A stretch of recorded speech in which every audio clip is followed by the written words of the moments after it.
Also, while we are on the topics of doing albums, items that are stuck in pages as well as permanent affixed items, what we would do is we would normally capture the front of the album. This gives reference as to which album it is. So if you are digitizing an item and you have a particular album, you would normally capture the front of the album as well.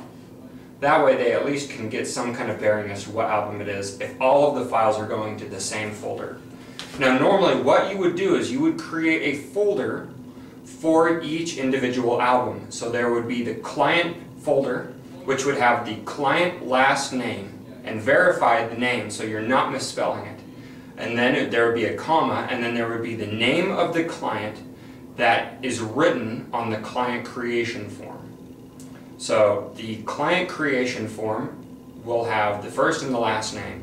The reason why we want to do this instead of like a spouse's name or another family member's name is because we will have multiple clients. And so there can be a spouse that is on a client's folder like Jane Doe.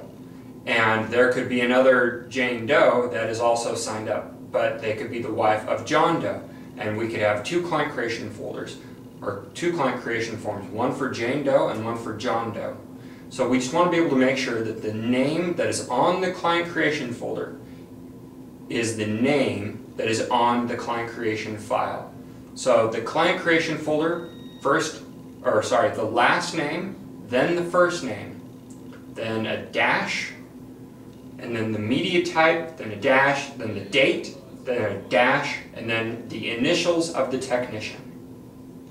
So that should be it. Last name, comma, first name, dash, media type, dash, date, dash, initials of the technician. Within that folder, there will be all of the other subfolders. So this album right here would be considered one of the folders.